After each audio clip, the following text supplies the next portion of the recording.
Hello, we're back. Video number 3, your teacher talks too much.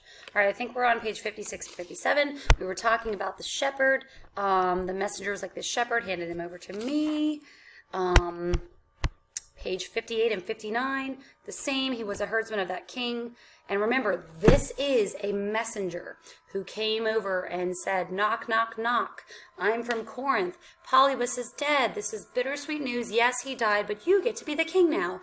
And then Oedipus started asking questions. Jocasta's like, okay, this is fine. But then, as the questioning went on, Oedipus found out that he was not related to him at all, right? So then they find out, they mention Mount Kithaeron, which is also a mountain. We can also use this as a metaphor for like climbing up and then finding out who you are, and then you're going to fall down that other side of the mountain, right?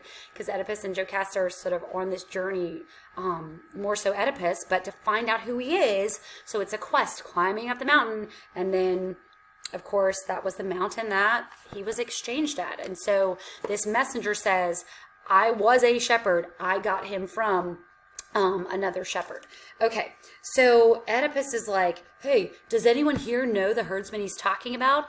Seen him in the fields? Like, again, still sort of pressing, right? The time has come for full discovery. And so the chorus is like, yeah, that herdsman, like, they all turn towards Jocasta. They're like, Jocasta knows, but she's transfixed because she is like, oh no, right? This has all come together. All right, Oedipus says, yes, do you know the man? Jocasta, which man? What do you mean? Why ask? Forget, it's not knowing. So she's pretty snippy now because, you know, this is going to be bad. Forget it all, Oedipus says on page 59. I can't stop now, not with all my birth clues in my hands. Again, his excess in like, I have to keep finding the truth. And Jocasta's warning, for your own life's sake, stop. And Oedipus is like, no. Oh, come, it won't be you that is disgraced, even if I'm proved a thrice descended slave. But yes, it will be that she's disgraced because she will be married to her son. Jocasta, like, now she throws herself down. She clutches her knees. Please, right? She's begging, do not proceed. She knows now. Right? So she doesn't want Oedipus to discover this, though. Okay, so they go back and forth about that a little bit more. And then on page 60, do I have 60? Yep. Will someone go and fetch the herdsman? We'll leave the lady to her high descent. Jocasta's like, goodbye, my poor deluded, lost and damned. And those are the same words that Tiresias used earlier. I'm not sure we went over them. She rushes into the palace. Now, she seems a little unstable at this point, right? So we'll follow what happens with her later, but she does not seem like she's in a very good state. Would you be? Okay, so the chorus is like, Oedipus, why could the queen have left so wildly? A stillness just before the storm. Yes, there is going to be a storm that happens. And Oedipus, he's tempting fate. He's like, all right, let it storm, let it burst. Born from nothing, though I proved, let me find that nothing out. And let my wife, with all a woman's pride, bridle at my paltry origin. He seems to think he was born, look, I was born from nothing, paltry origin. If something is paltry, it's very small, it's not worthy, like a paltry amount.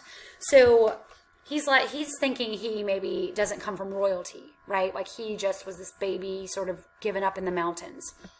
I do not blush to own I'm fortune's pampered child. He doesn't really know his origins, right? She will not let me down. She is my mother.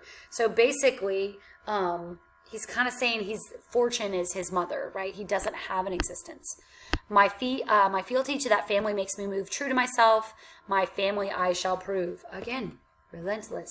Okay, and then we get into the fourth choral ode there. I don't think I have it scanned for you. But this is going to be about the mountain, right? Which is going to symbolize Oedipus's sort of compulsive climb to self-discovery.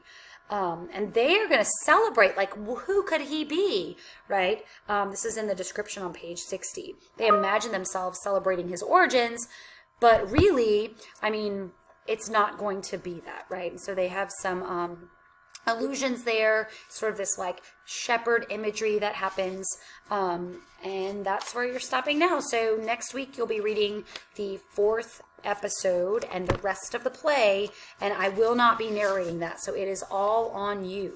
Pay attention to sort of how the clues come out, Oedipus's behavior, and there's some really gory stuff at the end about when this sort of storm comes to them, okay?